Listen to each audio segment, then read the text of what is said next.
گلهای تازه، برنامه شماره 201 مرغ سحر. در این برنامه تصنیف مرغ سحر ساخته استاد مرتضی نیداوود را با شعر ملک الشعرا بهار میشنوید. سپس محمد رضا لطفی و بیژن کامکار چهار مضراب ماهور اثر ابوالحسن صبا را می نوازند. آنگاه هنگامی اخوان غزلی از سعدی را با تار محمد رضا لطفی می خواند و در پایان برنامه بار دیگر تصنیف مرغ سحر را می شنوید. گویندگی شعر این برنامه را آذر پژوهش و صدابرداری را حسن عسکری به عهده داشتند.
گر کنم در سر وفات سری، سهل باشد زیان مختصری.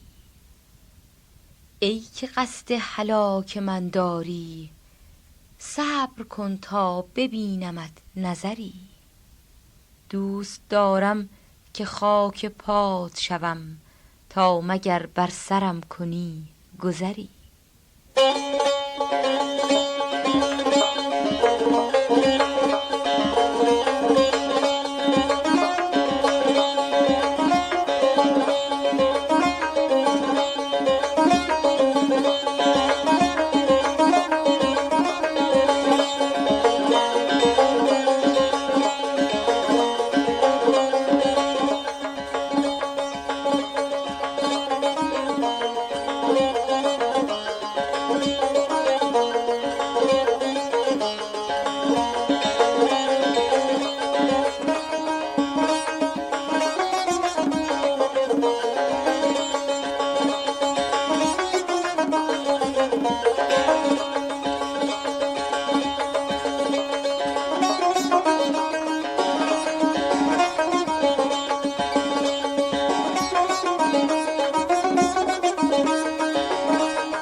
گر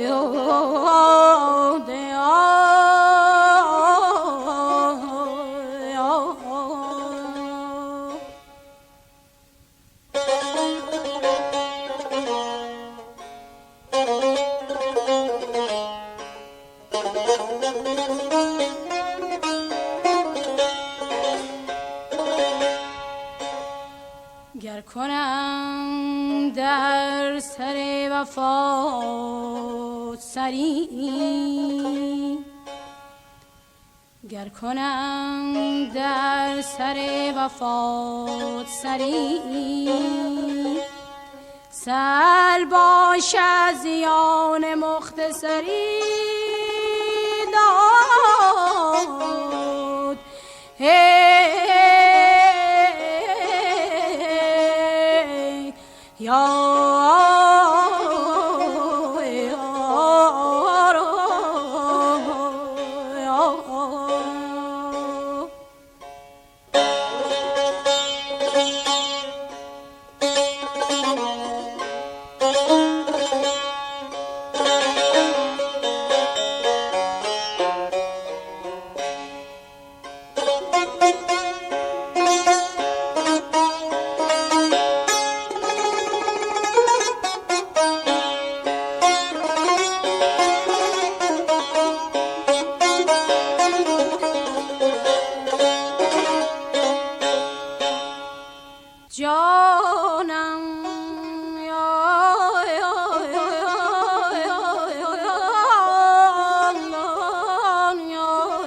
حیرتم در کمال بیچون است، وای خدایا.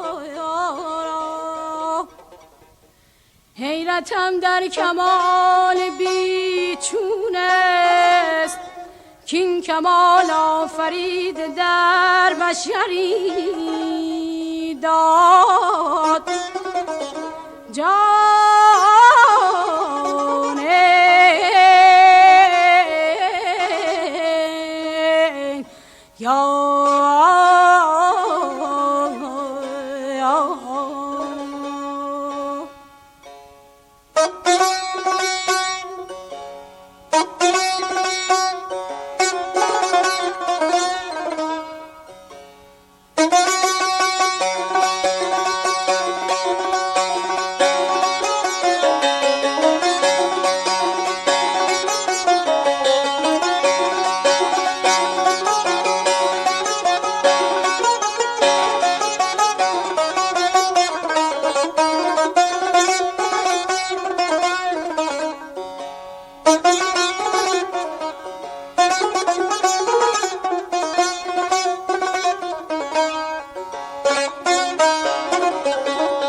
ای که قصد علاک من داری،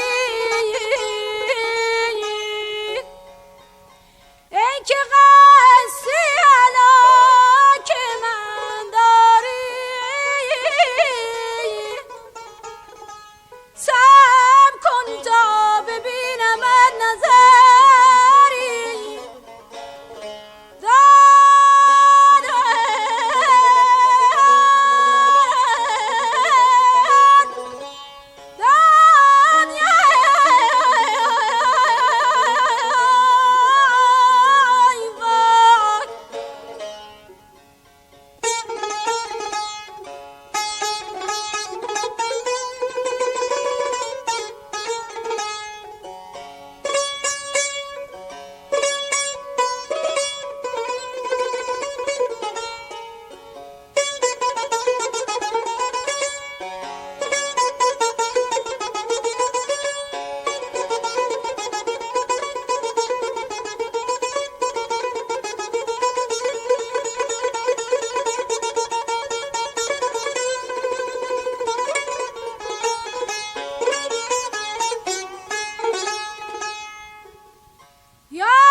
آه سعدی اثر کند در کوه، نکند در تو سنگ دل اثری.